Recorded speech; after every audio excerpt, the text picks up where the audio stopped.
Hello, Facebook, hello, LinkedIn, hello, YouTube.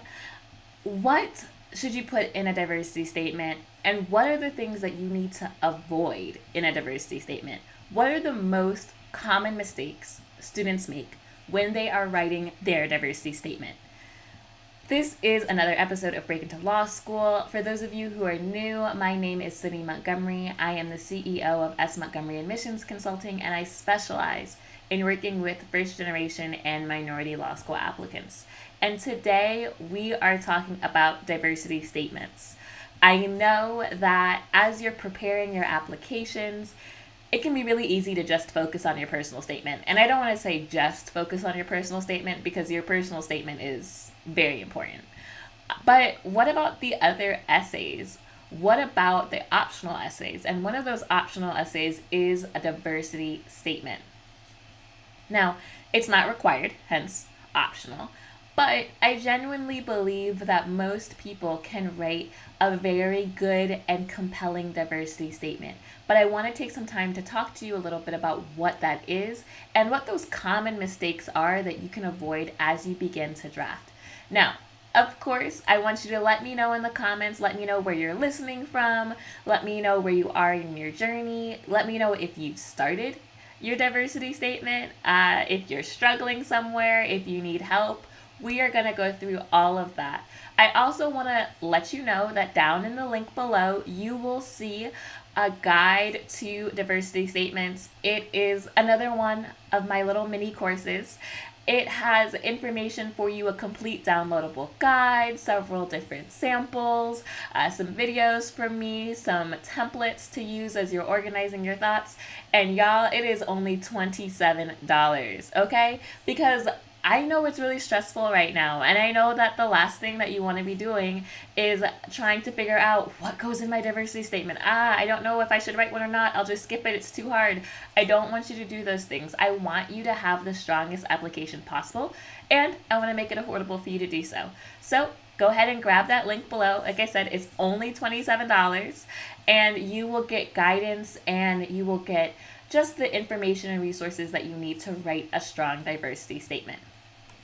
So just a brief overview, I did release a video on, what goes into a diversity statement. So make sure you check that out as well. If you're not subscribed to me on YouTube, now is the time. Subscribe. If you're not subscribed to the podcast, wherever you get your podcasts, make sure that you're subscribing so that you don't miss any information. This application season, we are firing videos out. We are firing blogs out.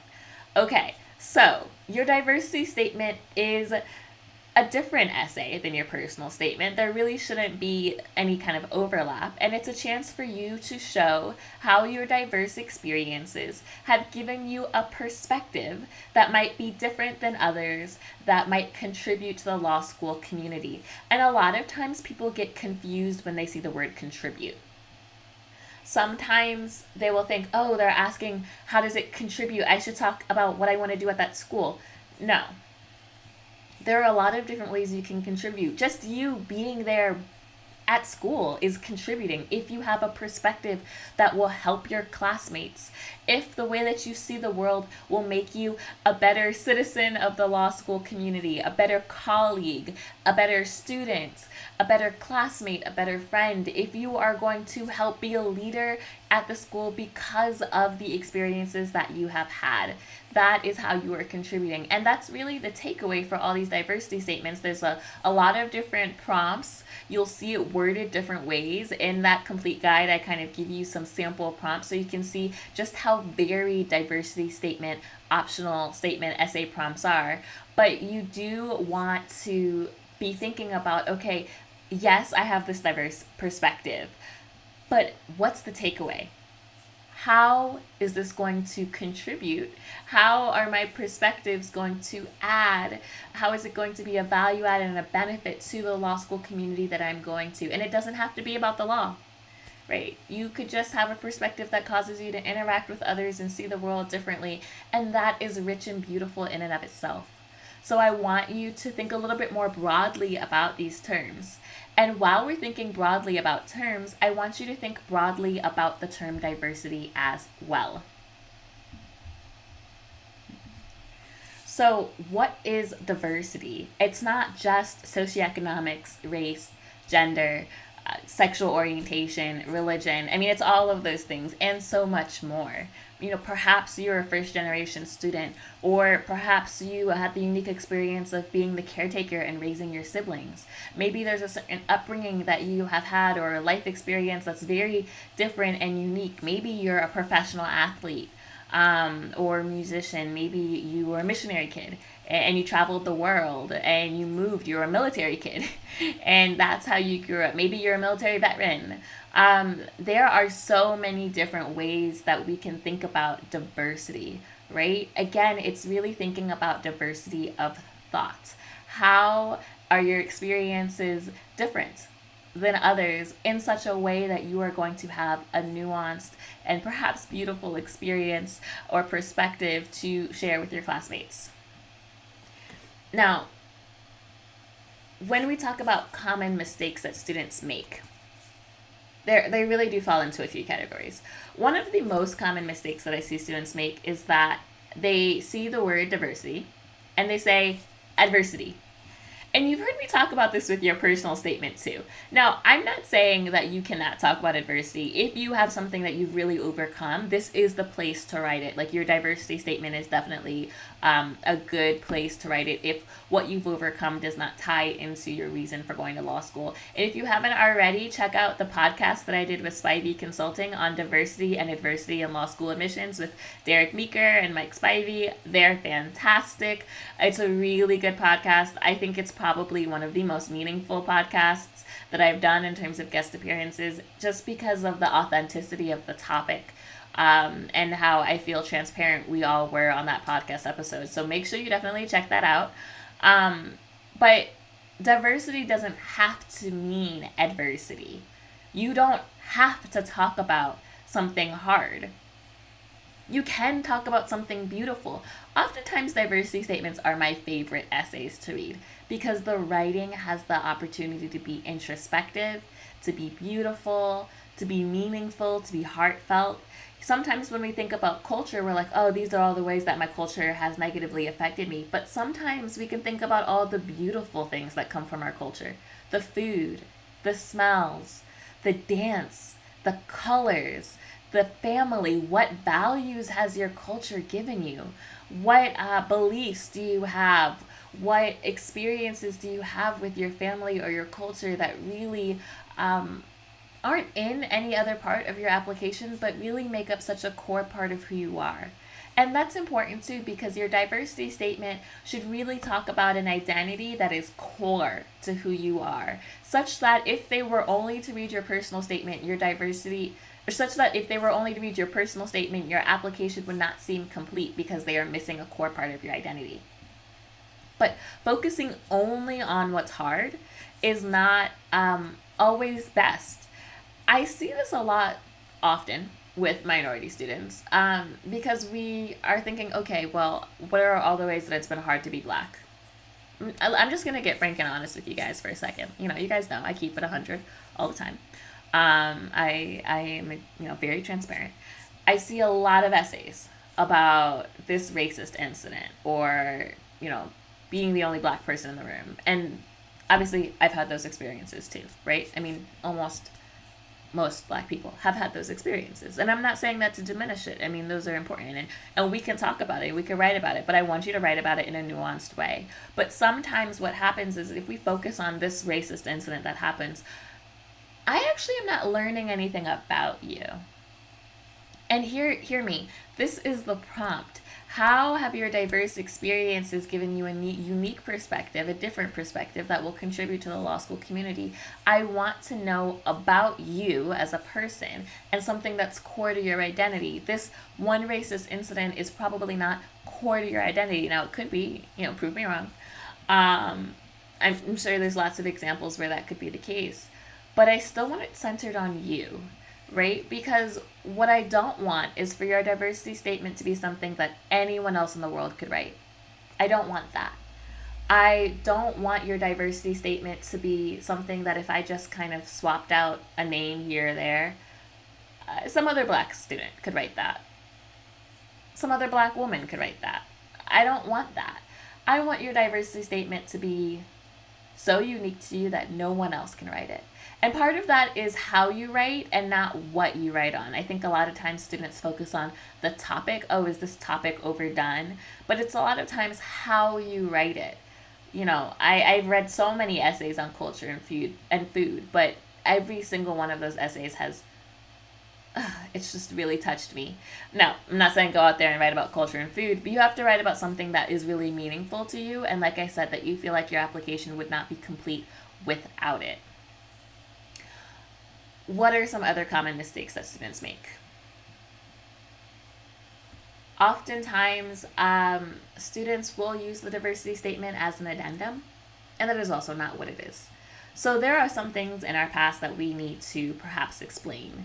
Maybe we need to explain why we we failed a semester because we were working a lot. Now, having to work few jobs, being first gen, all great fodder for a diversity statement. Explaining what happened that semester and why you got those failed grades, not for a diversity statement. Put that in an addendum. You want to understand the difference in the line between a diversity statement and an addendum, because a diversity statement, again, is really talking about how your perspective is going to help, contribute to your classmates' experiences, the law school community as a whole, how it's going to be a benefit, the experiences that you've had, how it shaped your perspective, how it's changed you, how it's fundamentally changed how you think. And this is, again, because you're going to be in classrooms with Socratic methods, you're going to be debating the reasonableness of laws, you're going to be thinking through what legal jurisprudence should be, and they don't want everyone to have the same experiences. So, this is a situation, an opportunity for you to explain to them how you are going to help them not create an echo chamber. But if you're talking to me about such and such grade or such and such thing that happened that contributed to this, or why you had to take time off, and you're not actually talking to me about a diverse perspective, you're just kind of explaining what happened, or explaining some things that overcame, but that are not exactly core to your identity or core to your perspectives, then that's something that should really go in an addendum. That is another very, very common mistake that I see students make, and it's honestly a misuse of the different parts of the application. You guys have heard me say this so many times. Your application is like a puzzle, right? It's a puzzle. You've got a few different pieces, and they all go somewhere, right? My right top corner piece does not go at the bottom left corner. It goes at the right top corner. So you need to figure out, I have all of these stories, where do they go? Some of your stories go in your personal statement. Some of your stories go in your diversity statement. Some things go in your addendum. And that's really important to be able to understand where different things go. Another common mistake that I see students make is that they treat the diversity statement as an issue piece. This is your opportunity, you feel like, to explain to me that there are only 2% of Black women, that only 5% of lawyers are African American, that we need more representation because of this, this, and that. And all of these are true. None of these are actually about you, though. This is not your opportunity to teach admissions something. This is not your opportunity to educate them on systemic racism. This is not your opportunity to educate them on police brutality or whatever the issue is. It doesn't even necessarily have to be about race. You are not educating them about something in your diversity statement. You are also not advocating for a certain policy position in your diversity statement. This is not your time to speak about the difference between Israel and Palestine and how you feel about the issue. No, this is your time to talk about your particular experience, your diversity. It's only one page, double-spaced, right? So really, at the beginning, you should kind of, define your diversity, make sure I understand what it is you're going to be talking to me about. Maybe give me a story or a narrative, some imagery to really make me feel that, to illustrate it. And then explain to me what that perspective shift is, or how it's changed you, how it's, really shifted how you view the world and interact with others. That's it.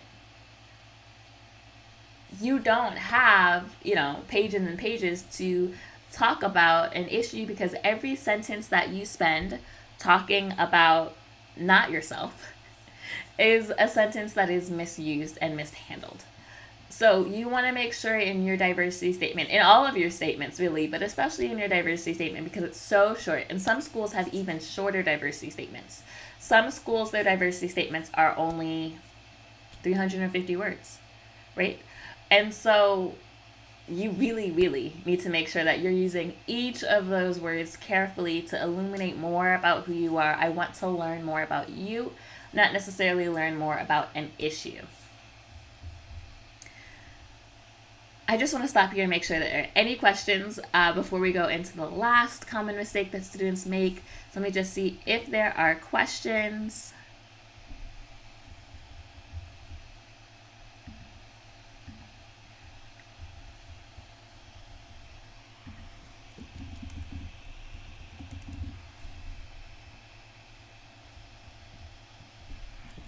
Okay, I don't see any questions, so we're going to keep moving. The last common mistake that I see students make with diversity statements is that they forget the principles that we talk about in your personal statement. So in your personal statement, right, I'm telling you to be narrative centered, narrative focused, candidate centered. I'm talking about, like, really focusing on you, showing and not telling, using that imagery. And sometimes students nail that in their personal statement. They do, they nail that. They're like, got it. And then they give me the diversity statement draft, and I'm like, what happened? What happened to all the things that we talked about? What happened to showing and not telling? What happened to focusing on yourself? What happened to being, narrative and using imagery? What happened to good writing? What happened to structure? I tell you guys to outline your personal statements. Outline your diversity statements. Don't just start writing. I don't care how short the essay is. It could be 250 words. It could be 1,000 words. I can always tell when an essay has no structure. When you're just kind of writing until you get to the word count and you're like, I think that's kind of it. No. Your diversity statement should be just as strong as your personal statement. Sometimes people's diversity statements are stronger than their personal statements, but your diversity statement should be a strong piece of writing. I want you to, no matter what optional essays you're writing, if it's a diversity statement, if it's a YS essay, if it's a public interest scholarship, make sure that each piece of writing is at the same caliber. They're looking at things holistically, and you don't want them to be like, wow, she tried really hard for her personal statement, but what happened to the rest of her application? Clearly she doesn't care that much. You don't want them thinking that. You want to make sure that no matter what essay it is, you are giving 110%. You are doing multiple drafts. You are iterating. You are having it looked at by somebody. You are having structure. You are outlining. You are thinking intentionally about the stories that you're putting into your essay. These are all important for any essay that you write in the application process, any essay that you write in life. You want to make sure that you have structure, that you're taking it seriously, but especially when your application is being looked at holistically, every single piece of writing should ideally just be as strong as the others, because you don't want a really strong personal statement and a really weak optional essay. It will detract overall from your application, and in some cases it would have been better if you just didn't write it. I always say, you want to take advantage of all the optional statements. You want to write them. But if you don't think you can write an essay well, and again, most people can write a strong diversity statement, but if you're not feeling like it's authentic, if you're not feeling like you have a core piece of your identity that is missing from the other parts of your application, if you've really thought broadly about the term diversity and not just limiting yourself to socioeconomic, race, or gender, but you've thought broadly about it but still don't think that there's something authentic you want to say and it's seeming forced, I don't want you to write a bad essay. I would rather your application be strong in and of itself without that essay than to have an essay that detracts from your overall package. So, to recap, what are the common mistakes that students make with their diversity statements? The first is that they don't think that they have anything that's diverse because they have a limited view of what diversity means. And they don't necessarily understand the takeaway, the point of a diversity statement, that it's about what perspectives you have that are going to contribute to the law school community in the way that you interact with others and interact with the world. Then students often look at the diversity statement as an adversity statement. And by doing that, they sometimes forget all the beautiful and positive things about their diversity and only focus on the things that they've overcome. In doing that, sometimes students center maybe a negative incident instead of centering themselves, meaning that they don't learn as much about them as I would have loved. The next thing is that students confuse the diversity statement and the addendum often. And they talk about things in their diversity statement that really are better suited for an addendum because they're just explaining away situations without talking to me about, what perspective it's going to bring, again, to the law school community.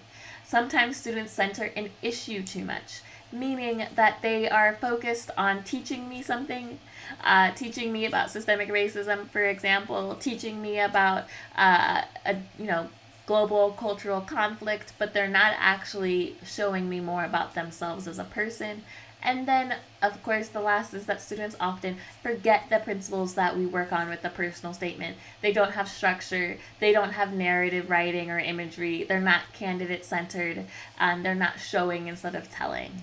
So hopefully those tips while you're writing your diversity statement are helpful. Like I said, in the link below, I do have a complete guide to diversity statements. It's only $27, and that will really help you as you are trying to understand this essay, understand if it's right for you to write this essay, and understand how you can use it to strengthen your overall application without being duplicative of other parts of your application. As always, if you find this video helpful, make sure that you share it with your friends. Make sure that you subscribe to the podcast. I'm going to take questions now, and then, of course, we'll close out in prayer.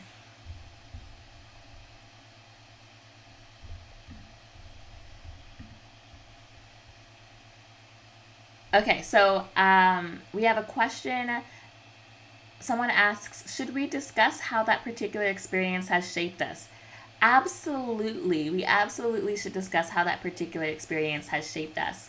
That's the point, right? You don't just want to give me an experience, which sometimes people do. They just give me an experience and then they end. And I'm like, but the prompt asked, how is your diversity going to contribute? How has it shaped you? I want to know how it's changed your thought process. I want to know how you look at the world differently now because of that experience. Those are things that I'm really excited about, really passionate about learning. I can learn so much from your takeaways from an experience. So absolutely, I want you to share how a particular experience has shaped you. Someone else says they're just listening. Well, good. I'm glad. I hope it's helpful. Let me just check to see if there are any other questions. And you guys know that you can always submit questions to bit.ly/breakintolawschool. I love answering questions live. I will answer any questions that you have, whether they're very specific to you, whether they're general. I say this every week, and not a lot of people actually submit questions. So maybe everyone is just a law school admission pro. But if you're not, and it's okay if you're not, or even if you are, and you just have questions or prayer requests, you can always submit it to bit.ly/breakintolawschool. Do I have advice for students who feel a lot of pressure? My numbers are below medians, so I feel like my essays need to be perfect and it's stressful. So there's a lot of responses to that, right? I don't know your background, spirituality wise, but I'm very Christian, and so I would say that one of the ways to alleviate some of that stress is by knowing that God has a plan for your life, right? Perfection is unattainable, and if you are holding yourself to a standard of trying to be perfect, you will always fall short and you will always be stressed. You're more than a number, right? Your numbers do not define you. Yes, it's important to have strong essays, but it's more important that they're authentic, that they feel good, and that you've had someone maybe look over them, whether that's a parent or a sibling or a partner or, a professional, whatever it is, just to make sure that they understand the point. You have structure and that sort of thing. But ultimately, you're going to go to the school that you're meant to go to. Sometimes I think it's hard when we have plans, and maybe life has different plans, and that can be really difficult because we can feel like I'm kind of a failure. I didn't I wanted to go to wherever. I wanted to go to Harvard, and I'm not. I wanted to get in the 170s and I'm scoring in the 150s. I won't be able to go to this top whatever school. But that's not what's most important. And I know it can seem easy for me to say, but I truly believe that you are meant to be at a specific school. You are meant to interact with certain classmates and teachers. There are opportunities there. You don't even know how your life is going to be so changed because of where you go. in a positive way. And so I think the school that you're meant to go to will see and look at your applications holistically. They will look at your essays. Yes, of course, law schools are, about numbers, but they're about so much more than that. And I think if you just focus on that, on putting the strongest application that you can, on understanding that your success is not defined by where you go to law school, on focusing on the fact that, if you believe in God, that God has a plan, that He's got you, that, He wants you somewhere specifically, and to trust that, then hopefully that will start to take off some of the pressure. But there's no such thing as a perfect essay. Like, there just isn't. I tell my high school students this all the time. We're in college application season. You can get your essay looked at by 10 different people. Me, your mom, your dad, your English teacher, your principal, your coach, whatever. We're going to have 10 different opinions. There is no such thing as a perfect essay. You just have to find an essay that feels good to you. Like, I'm going to work with you on your essay, and, I'm going to say, yeah, I think this is done. Someone else may have other things that they see, but you have to feel good about it. And so as long as it's an essay that you feel good about, that's authentic, that tells the stories that you're looking for, that answers, what they're looking for, then I think you should feel good about them. All right, I have another question that says, and hopefully that was helpful. Let me know, if you have follow-up questions for that.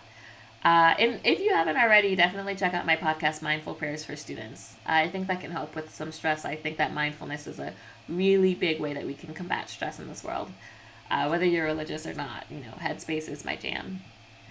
I have another question that says, can I focus on one anecdote perspective and then tie all of the other things that make me diverse into this anecdote perspective? They kind of go hand in hand. I think what you're asking is, can you focus on a perspective that shows the intersectionality of your identities? And I would say absolutely, right? Because I think that is what makes diversity. It's not just that you're, like I'm a black woman, right? But maybe I'm a black woman who grew up in a certain place, or who also had this experience, and maybe that experience is informed because I'm a black woman. I feel like layering your identities is totally fine, because the combination of your identities lets you see the world through a certain way. I mean, there are millions of black women in the country, right? We don't all see things the same way. Why? Because we all have different lived experiences. So I think that it's really important that you can talk about how the intersectionality of your identities plays a part, because everyone, you could take two people with the same socioeconomic, race, gender, demographics, whatever, and they're just going to look at the world differently. And it's because of some of those other factors that play into their identity. And I think that's important to share. She says, I want to talk about growing up poor and black on a farm, but I don't want race to be the focal point. Race does not have to be the focal point if you don't want it to be. I did not have race as the focal point in my diversity statement. I talked about the fact that there was an experience in my family where, the issue of identity and sexuality became kind of the forefront of my mind in regards to my community in a Southern, Black Baptist church. And so, technically American Baptist church, as I'm learning, there's differences. But it was really about faith, my diversity statement. It was about my faith. It was about having my faith kind of, I want to say matured. I'm going to use the word matured. To think about my faith more from a lens of nuance, shades of gray, how I thought about different issues versus like things being black and white, and this kind of dichotomy of good and bad. And honestly, that's something that I am continually always working on in my personal life. It's funny because I wrote that essay when I was 20, and I'm applying to seminary right now, and there are so many synergies between that moment and now. It's like, wow, this is really like a lifelong core belief struggle. But I struggle with being like a rule follower and a box checker, and like this issue of like good and bad and should and should not. And I've done a lot of work in therapy. Shout out to therapy. Y'all should go. It's amazing. Change your life. But I've done a lot of work in therapy and with other coaches about dismantling that. And, you know, it's funny, these like things that we have that we deal with, we deal with them on some levels, right? Like life is like levels, right? Like, so level one, you're like, okay, cool, I understand. Good and bad, there's a lot of stuff in the middle. And then like as you get older, you like experience a lot of like level two, level three, level four, and you're like, oh, it's the same thing, but just with like more um, more issues to deal with. And so that was basically, my diversity statement. I was working through it, and I was thinking about these issues of right and wrong, which obviously is so important for the law, but my diversity statement wasn't focused on the law, and it wasn't really focused on race other than the fact that I go to a black church.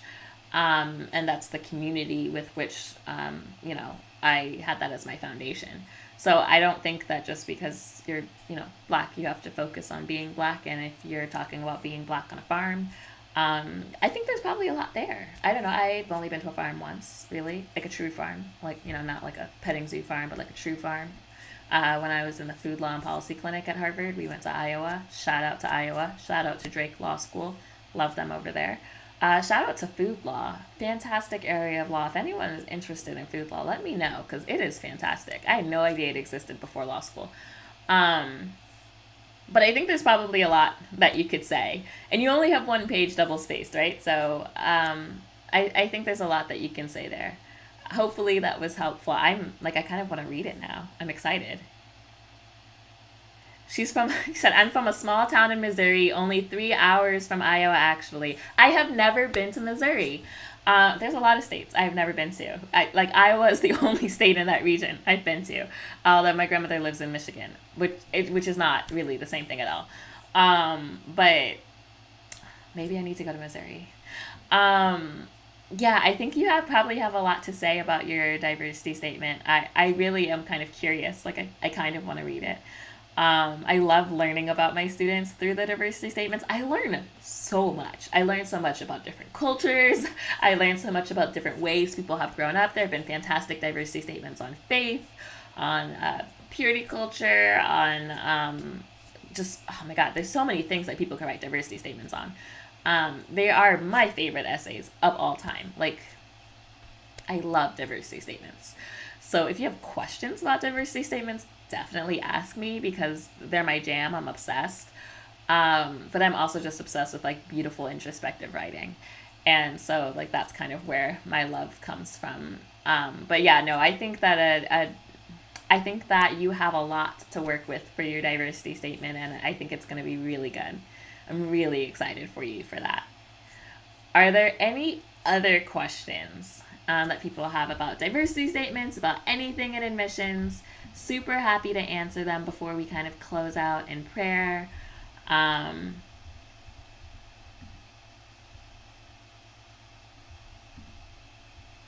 Just going once. Going twice. Okay. I love it. Guys, we're almost in November. We're rocking and rolling. We're application season. I'm going to be very excited when December comes around. I just want you guys to know we're going to throw a party. But I'm so proud of all of you guys for making it so far in the season. And I know LSAT scores are coming out next week. So I'm going to pull a prayer in for that, because, you won't have seen me before they come out. Or you'll see me on the day that they come out. So we'll talk about that as well. Dear Heavenly Father, I just want to say thank you for life. Thank you for the experiences that we have had.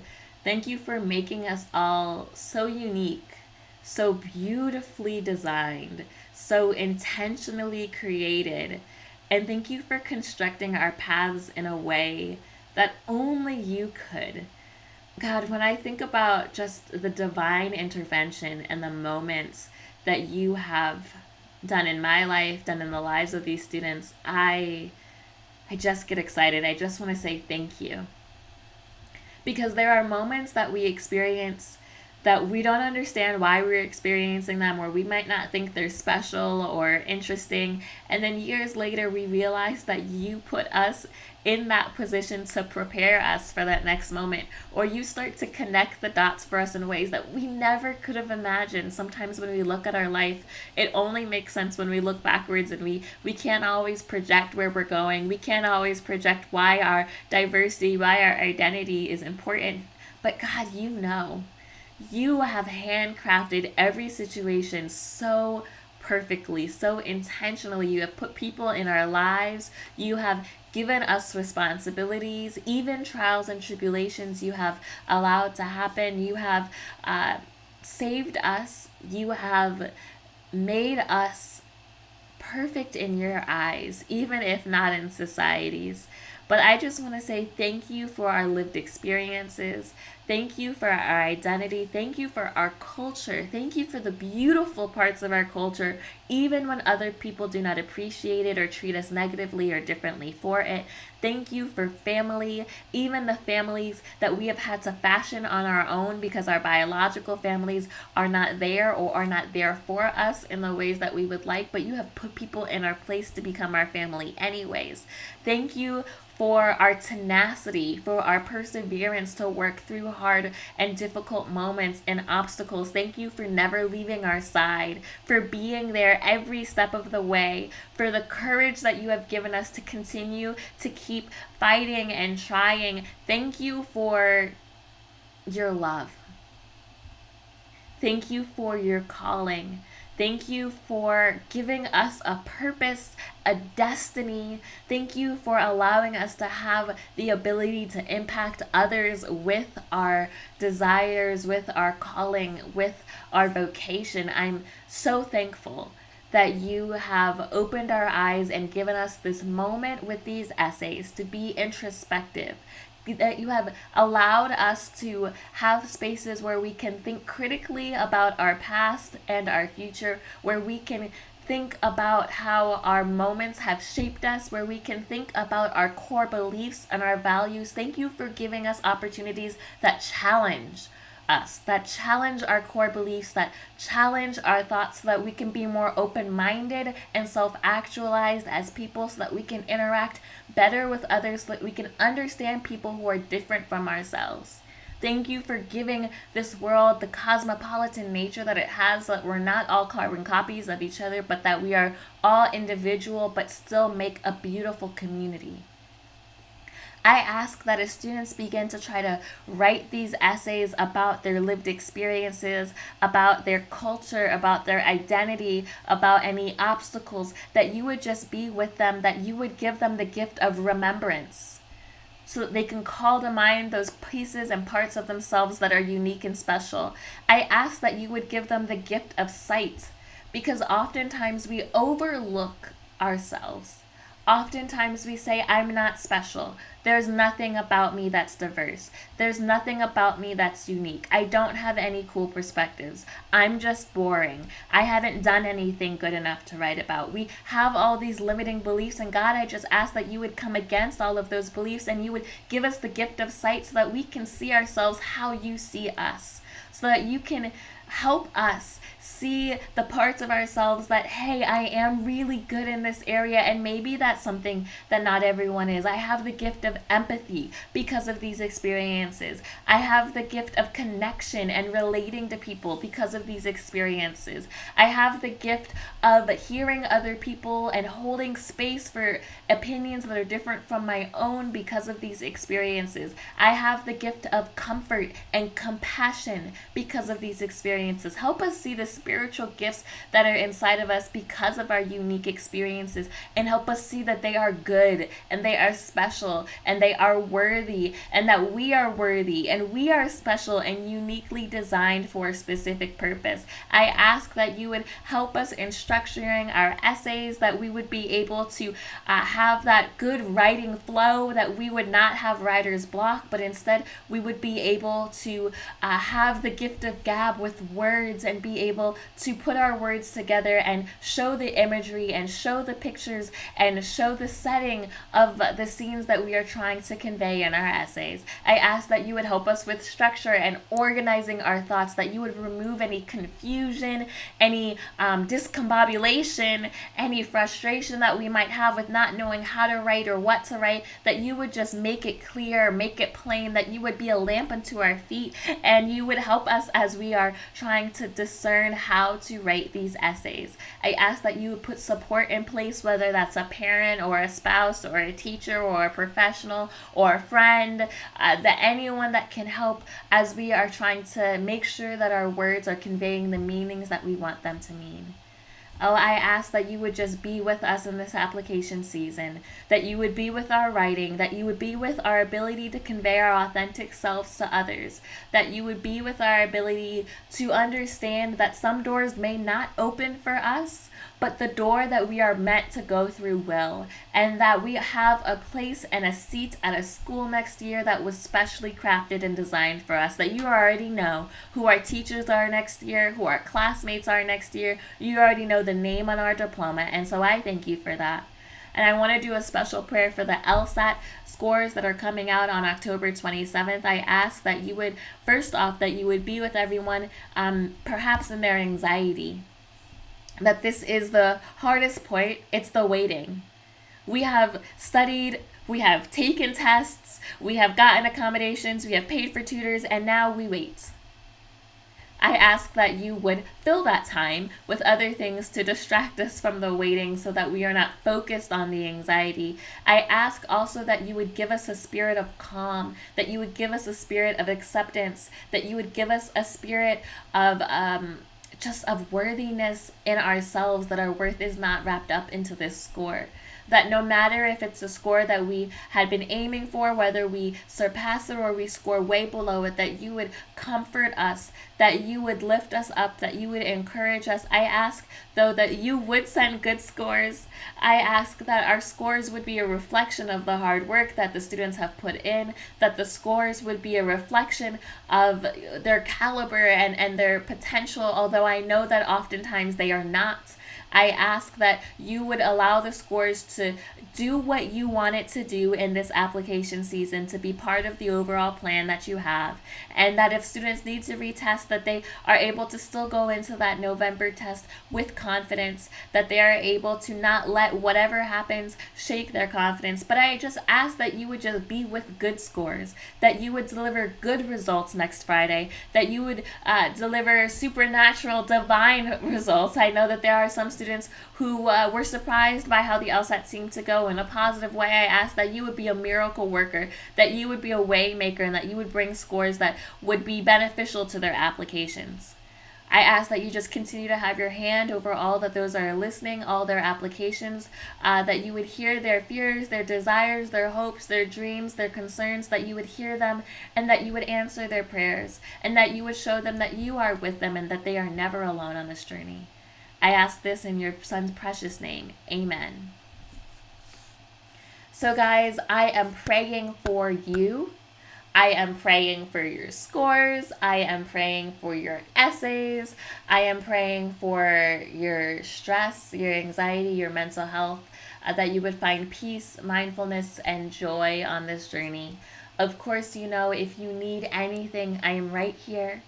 I am just an email away. I'm happy to help. I'm happy to see how I can help you on this journey. Don't forget to look at the links below for either the personal statement breakdown or the diversity statement guide. And I will see you guys very soon, right back here next week.